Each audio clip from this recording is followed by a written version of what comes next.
diri soft story itu sendiri? Nah, di sini saya akan sedikit menjelaskan secara singkat tentang soft story itu sendiri.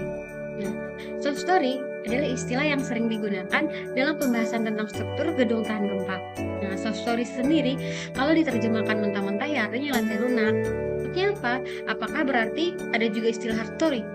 Enggak dong, sekedar analogi. Kita bisa misalkan gedung bertingkat sebagai lapisan-lapisan batu bata yang ditumpuk di atas sebuah meja.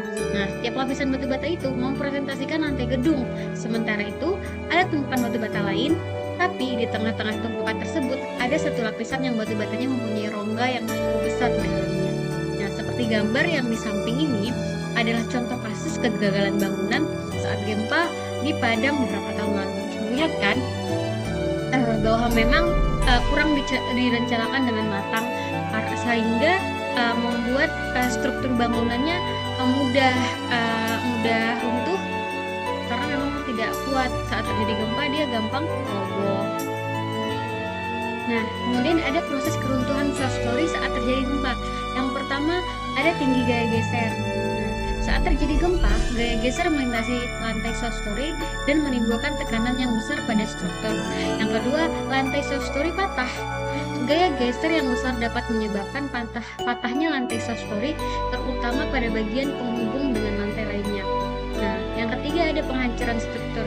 Nah, dalam kondisi ekstrim, keruntuhan lantai soft story dapat menyebabkan kehancuran struktural pada bangunan secara keseluruhan. Selanjutnya akan dijelaskan oleh teman saya. Baik, di sini ada 3 faktor yang mempengaruhi keruntuhan soft story. Yang pertama, ketidaksesuaian bahan bangunan. Perbedaan kekakuan dan kekuatan bahan bangunan antara lantai soft story dan lantai lainnya dapat mempengaruhi keruntuhan saat terjadi gempa. Yang kedua, kekurangan hubungan struktural. Kekurangan atau kegagalan dalam konstruksi hubungan struktural antara lantai soft story dan lantai di atasnya dapat menyebabkan keruntuhan. Faktor yang ketiga yaitu desain yang tidak memadai. Desain yang tidak memperhitungkan beban gempa dan perilaku dinamis bangunan dapat meningkatkan risiko keruntuhan soft story. Di sini ada solusi untuk mencegah keruntuhan soft story pada saat terjadi gempa. Yang pertama, solusi penguatan struktur. Gunakan material bangunan yang kuat seperti beton bertulang. Pasang pengikat antara lantai soft story dan lantai lainnya. Perhatikan desain yang memperhitungkan gaya gempa. Yang kedua, uji ketahanan. Lakukan uji ketahanan struktural secara periodik. Perbaiki atau ganti lantai soft story yang rusak atau lemah. Yang ketiga, peningkatan regulasi. Tingkatkan regulasi terkait konstruksi bangunan soft story. Lakukan peningkatan kesadaran dan pelatihan untuk para arsitek dan insinyur. Selanjutnya akan dibahas oleh teman saya. Baik, bismillahirrahmanirrahim. Assalamualaikum warahmatullahi wabarakatuh. Berikut ini kami coba memberikan 2 contoh faktor yang menyebabkan keruntuhan karena pengaruh soft story. Yang pertama, A. Kekakuan dinding data diabaikan. Gambar ini adalah lantai lunak akibat bukaan yang lebih banyak. Dari gambar di samping adalah model struktur yang tidak memperhitungkan kekakuan bata. Di gambar sampingnya lagi adalah gambar struktur yang sudah dipasangkan bata.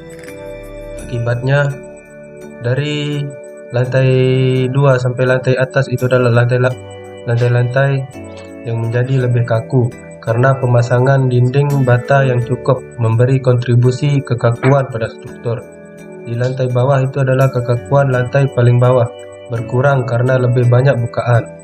Akibatnya seperti yang terlihat pada gambar di atas, lantai paling bawah menjadi lantai yang paling lunak atau kurang kaku dibandingkan lantai di atasnya. Salah satu solusinya adalah menambah ukuran kolom sebesar mungkin sehingga bisa mengimbangi kekakuan lantai di atasnya. Yang kedua, yang B, kekeliruan antara desain dan pelaksanaan. Gambar ini adalah tumpuan yang didesain sebagai jepit, kenyataannya tumpuan berperilaku sendi. Dari gambar di samping adalah model struktur dimodelkan dengan tumpuan jepit. Lalu di sebelahnya lagi defleksi akibat gempa.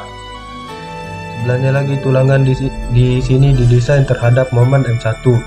Setelah bangunan berdiri, perilaku tumpuan menjadi sendi. Karena tumpuan sendi maka efek P delta akan berpengaruh pada kekuatan kolom. Kenyataannya tumpuan berperilaku sendi. Contoh di atas adalah contoh kasus yang sepele namun dampaknya luar biasa. Tumpuannya didesain jepit, akan tetapi pada pelaksanaannya justru tumpuan tersebut berperilaku sendi.